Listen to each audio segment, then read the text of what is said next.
YouTube ಚಾನಲ್ಗೆ ಎಲ್ಲರಿಗೂ ಹೃತ್ಪೂರ್ವಕವಾಗಿ ಸುಸ್ವಾಗತ. ಎಲ್ಲರಿಗೂ ಹರೇ ಕೃಷ್ಣ ಕೃಷ್ಣ ಕೃಷ್ಣ ಹರೇ ಹರೇ. ಇವತ್ತಿನ ಶ್ಲೋಕ 19ನೇ ಶ್ಲೋಕ ಆಗಿರುತ್ತೆ. ಇವತ್ತಿನ ಶ್ಲೋಕ ಹೇಳುತ್ತೆ, ನಮ್ಮ ಜೀವನದಲ್ಲಿ ನಾವು ಏನೇನಾಗಲಿ ಕರ್ತವ್ಯ ಮಾಡುವಾಗ ನಮಗೆ ಅತಿಯಾದ ಆ ಕರ್ತವ್ಯ ಬಗ್ಗೆ ಏನು ಸಿಗುತ್ತೆ, ಆ ಕರ್ತವ್ಯದಿಂದ ನಮ್ಮ ಜೀವನವನ್ನು ಹೇಗೆ ನಾವು ರೂಪಿಸ್ಕೊಳ್ಬೇಕು, ಮತ್ತು ಆ ಕರ್ತವ್ಯ ನಾವು ಮಾಡೋ ಕರ್ತವ್ಯ ಒಂದು ಸೇವೆ ಅಂತಲೂ ಸಲ್ಲಿಸೋದಕ್ಕಾಗಲ್ಲ, ಅದನ್ನು ಒಂದು ಒಳ್ಳೆಯ ರೂಪ ಅಂತಲೂ ಹೇಳೋಕ್ಕಾಗಲ್ಲ.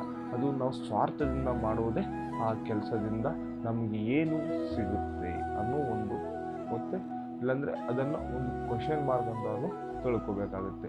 ಎದಕ್ಕಂದರೆ ಶ್ರೀಕೃಷ್ಣ ಪರಮಾತ್ಮ ತಿಳಿಸಿದ್ದಾರೆ, ನಿಮ್ಮ ಕರ್ಮಗಳನ್ನು ಆಸೆ, ಅಹಂಕಾರ ಮತ್ತು ನಿನ್ನ ಕಾಮವನ್ನು ನೀ ಯಾವಾಗ ನಿನ್ನ ಒಳಗಿನ ಒಂದು ನಿರ್ದಿಷ್ಟ ಜೀವನದಲ್ಲಿ ನೀನು ಯಾವಾಗ ಬಿಡ್ತೀಯ ಮತ್ತು ನಿನ್ನ ಫಲದ ಬಗ್ಗೆ ಅತಿಯಾಗಿ ಆಸೆಯನ್ನು ಬಿಡ್ತೀಯ, ಆವಾಗ ನಿನ್ನ ಜೀವನದ ಒಂದು ಐತಿಹಾಸಿಕ ಜೀವನವನ್ನು ನೀನು ರೂಪಿಸ್ಕೊಳ್ಳೋಕ್ಕೆ ಸಾಧ್ಯವಾಗುತ್ತೆ ಮತ್ತು ನಿನ್ನ ಜೀವನದಲ್ಲಿ ನಿನ್ನ ಅಡೆತಡೆಗಳು ಹೋಗ್ತವೆ.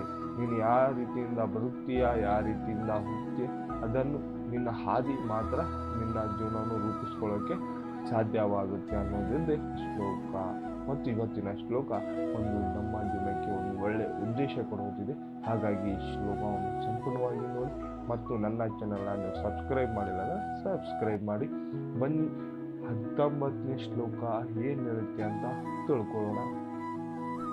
19ನೇ ಶ್ಲೋಕ ಹೇಳುತ್ತೆ, ಯಶಸ್ಸರ್ವೇ ಸಮಂ ರಬ್ಧಂ ಕಾಮ ಸಜ್ಞನಜ್ಞಾವರ್ತಾತೀತಂ ಜ್ಞಾನಜ್ಞತ್ವಂ ಕರ್ಮಾಣಂ ತಮೋಹಂ ಪರಿಣಿತಂ ಬುದ್ಧಂ. ಇದರ ಅರ್ಥ, ಯಾವ ವ್ಯಕ್ತಿಯು ಪ್ರತಿಯೊಂದು ಕರ್ಮವು ಇಂದ್ರಿಯ ತೃಪ್ತಿಯ ಬಗೆಯಿಂದ ಮುಗ್ಧವಾಗಿರ್ತೀಯೋ ಆತನನ್ನು ಪೂರ್ಣ ಜ್ಞಾನದಲ್ಲಿ ಇರುವನು. ಋಷಿಗಳ ಪ್ರಕಾರ ಅಂತಹವನ ಕರ್ಮದ ಪ್ರಕ್ರಿಯೆಗಳನ್ನು ಪೂರ್ಣ ಜ್ಞಾನದ ಅಗ್ನಿಯ ಸುಟ್ಟು ಹಾಕುತ್ತದೆ. ಅಂದರೆ ಶ್ರೀಕೃಷ್ಣ ಪರಮಾತ್ಮ ತಿಳಿಸ್ತಾ ಇದ್ದಾರೆ, ಇಲ್ಲಿ ಯಾರು ಕರ್ಮಗಳನ್ನು ನಿರಂತರವಾಗಿ ತನ್ನ ಸೇವೆ ಅಂತ ಮಾಡ್ತಾರೆ, ನಿನ್ನ ಕರ್ತವ್ಯದಿಂದ ಒಂದು ಒಳ್ಳೆಯ ಉದ್ದೇಶ ಇಟ್ಕೊಂಡು ಮಾಡ್ತಾರೆ, ಅವರು ಸಂಪೂರ್ಣ ಒಂದು ಜ್ಞಾನವಂತರಾಗಿರ್ತಾರೆ, ಸಂಪೂರ್ಣ ಒಂದು ಒಳ್ಳೆಯ ರೀತಿಯಿಂದ ಬದುಕ್ತಾ ಇರ್ತಾರೆ. ಅವರ ಒಂದು ಜೀವನ ಒಳ್ಳೆಯ ಉದ್ದೇಶದಿಂದ ಆಗಿರುತ್ತೆ. ಅದು ಬಿಟ್ಟು ಯಾರು ಒಂದು ಒಳ್ಳೆಯ ಆಸೆಯಿಂದ, ಕಾಮದಿಂದ, ಏನನ್ನಾಗಲಿ ಒಂದು ಅಹಂಕಾರದಿಂದ ಯಾರು ಇರ್ತಾರೆ, ಅವರು ಯಾವತ್ತಿಗೂ ತನ್ನ ಒಂದು ನಿರ್ದಿಷ್ಟ ಜೀವನವನ್ನು ಕಟ್ಕೊಳ್ಳೋಕ್ಕೆ ಸಾಧ್ಯನೇ ಇಲ್ಲ. ಅವರು ತನ್ನನ್ನು ತಾನು ಒಳಗಿನಲ್ಲಿ ಅದನ್ನು ಎಲ್ಲ ಒಂದು ಸುಟ್ಟು ಭಸ್ಮ ಮಾಡಿಬಿಡ್ತಾರೆ. ಅದಕ್ಕೆ ಅವರು ಒಂದು ಒಳ್ಳೆಯ ಉದ್ದೇಶದಿಂದ ಬದುಕ್ತಾ ಇರ್ತಾರೆ, ಅವರನ್ನೊಡನೆ ಜೀವನವನ್ನು ಕಟ್ಕೊಳ್ತಾರೆ. ಮತ್ತು ಶ್ರೀಕೃಷ್ಣ ಪರಮಾತ್ಮ ತಿಳಿಸ್ತಾರೆ, ನಿಮ್ಮ ಜೀವನದಲ್ಲಿ ಏನೇನಾಗಲಿ ಕೊಂಡ್ಕೊಳ್ಬೇಕು ಅಂದರೆ ನಿಮ್ಮ ತ್ಯಾಗವನ್ನು ಪರಿಪೂರ್ಣತೆ ಇರಬೇಕಾಗುತ್ತೆ. ಅದು ತ್ಯಾಗ ಅಂತ ನಾವು ಬಂದಾಗ ನಾವು ಅದು ಬಿಡಬೇಕಾ ಇದು ಬಿಡಬೇಕಾ ಅಂತ ನಮ್ಮ ಮನಸ್ಸು ಅಲ್ಲಿಗೆ ತ್ಯಾಗ ಅಂತ ಒಂದು ಪದ ಹೇಳಿದ ತಕ್ಷಣವೇ ನಮ್ಗೆ ಏನೇನೆಲ್ಲ ಬಿಡಬೇಕು ಅಂತ ನಾವು ಭಾವಿಸ್ತೀವಿ. ಆದರೆ ತ್ಯಾಗ ಅಂತ ಬಂದಾಗ ನಾವು ಹೇಳಬೇಕಾಗಿದ್ದು, ತ್ಯಾಗ ಅಂದರೆ ನಾವು ಏನೇನೆಲ್ಲ ಮಾಡ್ತಾ ಇರ್ತೀವಿ ದಿನನಿತ್ಯ, ಅದನ್ನು ಸ್ಟೆಪ್ ಬೈ ಕಡಿಮೆ ಮಾಡ್ಕೊತಾ ಬರಬೇಕಾಗುತ್ತೆ.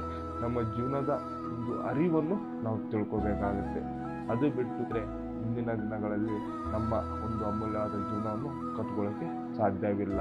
ಮತ್ತು ನಾವೇನೇನಾಗಲಿ ಒಂದು ಕರ್ತವ್ಯ ಮಾಡುವಾಗ ಒಂದು ಒಳ್ಳೆಯ ಉದ್ದೇಶದಿಂದ ಮಾಡಬೇಕು, ನಿಸ್ವಾರ್ಥದಿಂದ ಮಾಡಬೇಕು. ಸ್ವಾರ್ಥದಿಂದ ಮಾಡಿದರೆ ಅದು ಯಾವತ್ತಿಗೂ ಒಳ್ಳೆ ಗುಣಗಳು ಆಗಿರಲ್ಲ, ಒಳ್ಳೆಯ ಸಂದೇಶನೂ ಕೊಡೋದಿಲ್ಲ ಮತ್ತು ಯಾವುದೇ ಕ್ಷಣದಲ್ಲೂ ಅದನ್ನು ಬಿಟ್ಟು ಹೋಗ್ಬಿಡುತ್ತೆ.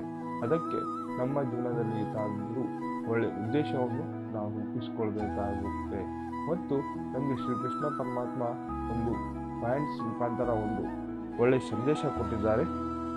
ಫಲದ ಆಸೆ ಇಲ್ಲದೆ ಹೇಗೆ ಬದುಕಬೇಕು ಅಂತ ಶ್ರೀಕೃಷ್ಣ ಪರಮಾತ್ಮ ತಿಳಿಸ್ತಾರೆ. ನಾವು ಮಾಡುವ ಪ್ರತಿಯೊಂದು ಕೆಲಸದ ಹಿಂದೆ ನನಗೆ ಇದರಿಂದ ಏನು ಸಿಗುತ್ತೆ ಎನ್ನುವ ಸ್ವಾರ್ಥ ಅಥವಾ ಅತಿಯಾದ ಹಂಬಲ ಇರುತ್ತದೆ. ಆದರೆ ಈ ಶ್ಲೋಕವು ಹೇಳುವಂತೆ, ಯಾರು ಕಾಮ, ಆಸೆ ಮತ್ತು ಸಂಕಲ್ಪ ನಾನೇ ಮಾಡಿದ್ದೇನೆ ಎಂಬ ಅಹಂಕಾರ ಬಿಟ್ಟು ಕೆಲಸ ಮಾಡುತ್ತಾರೋ ಅವರು ನಿಜವಾದ ಜ್ಞಾನಿಗಳು. ನಮ್ಮ ಕೆಲಸ ಗುಣಮಟ್ಟದ ಮೇಲೆ ಗಮನಿಸಬೇಕೆಂದು ಹೊರತು ಕೇವಲ ಅದರ ಫಲಿತಾಂಶದ ಮೇಲ್ಮೆಲ್ಲ. ಅಂದರೆ ಶ್ರೀ ಕೃಷ್ಣ ಪರಮಾತ್ಮ ತಿಳಿಸ್ತಾ ಇದ್ದಾರೆ, ಇದನ್ನೆಲ್ಲ ಯಾರು ಮಾಡ್ತಾರೆ, ಅತಿ ಆಸೆ, ಹಂಬಲ, ಈ ಕೆಲಸದಿಂದ ನನಗೆ ಏನು ಸಿಗುತ್ತೆ, ನನಗೆ ಏನೇನೆಲ್ಲ ಸಿಗಬೇಕಿತ್ತು, ಏನು ಸಿಕ್ತು ಅಂತ ನಾವು ಅತಿಯಾಗಿ ಆಲೋಚನೆ ಮಾಡಿದಾಗ ಶ್ರೀಕೃಷ್ಣ ಪರಮಾತ್ಮ ತಿಳಿಸ್ತಾರೆ, ಇದನ್ನೆಲ್ಲ ಬಿಡಬೇಕಾಗುತ್ತೆ. ಇಲ್ಲಿ ಏನಿದೆ ಅಂದರೆ ಪುಸ್ತಕ ಓದಿದರೆ ಮಾತ್ರ ಪಂಡಿತನೂ ಅಲ್ಲ, ಜ್ಞಾನನೂ ಅಲ್ಲ. ಯಾರು ಸಂಪೂರ್ಣ ಕರ್ತವ್ಯ ಬಗ್ಗೆ ನಿರಂತರ ಜ್ಞಾನ ತಿಳ್ಕೊಂಡಿರ್ತಾರೆ, ಯಾರು ಜೀವನದ ಒಂದು ಅಮೂಲ್ಯವಾದ ಜೀವನವನ್ನು ಹೇಗೆ ಕಟ್ಟಿಕೊಳ್ಬೇಕು ಅಂತ ಅವರು ತಿಳ್ಕೊಂಡಿರ್ತಾರೆ, ಅವರು ನಿಜವಾದ ಪಂಡಿತರು, ಅವರು ನಿಜವಾದ ಜ್ಞಾನಿಗಳು.